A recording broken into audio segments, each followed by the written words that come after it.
Welcome to another edition of our YouTube channel, Southeast Asia Vibes, The Good Life. My name is Victor. I'm from the beautiful city of Vancouver, British Columbia, on the west coast of Canada.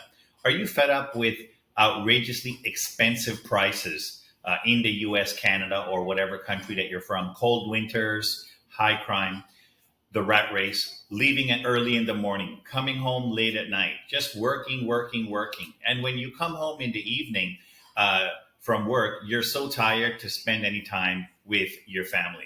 Just the rat race. Are you fed up of that? Does it sound familiar? Listen, that's not what life is all about.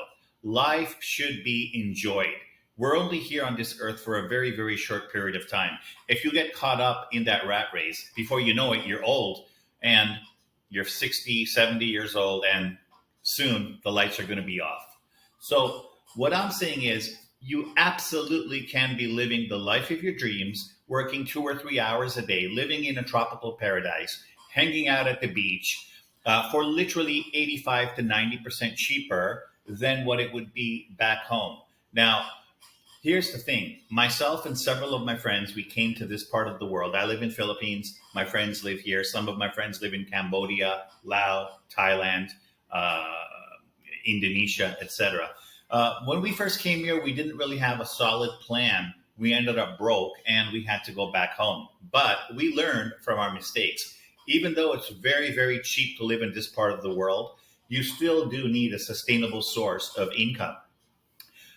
I just laugh because literally 90% of these YouTube videos telling you how you can make money online, they're just bogus. They're complete lies and nonsense. That being said, there are about 10% of these videos which not only me, but several of my friends have been doing for the past several years, working a couple of hours a day. And the rest of the time, we're just relaxing, going to the beach, drinking coconut water. It's like every day is a vacation. You can be doing the same thing as well. Absolutely. We're living proof of that. We do get people who email us every day. Our email is in the description box below. You can reach us there. Let's get started with today's video.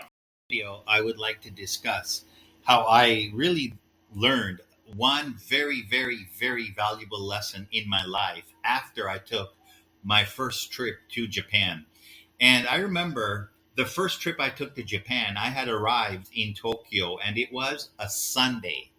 And I had taken a nonstop flight from New York to Tokyo. It's about 13 hours. And by the time I landed in Tokyo, it was around 2 p.m. By the time I got to my hotel, which was quite far from Narita Airport, I was staying in Akasaka. It was around 4:30 p.m. And I didn't know whether I was more tired or more hungry. So I decided, let me order some food. I was too tired to go out. So I ordered some food to my hotel. And while I was waiting for the food to come, I went to the balcony and was standing on the balcony. Now, remember, this was a Sunday. And, I saw so many people as I was standing on the balcony, so many men with their briefcase, wearing a suit and tie, like it was a weekday, not a weekend. And I had to remind myself it was actually Sunday. It was not Monday, Tuesday, Wednesday, or any weekday.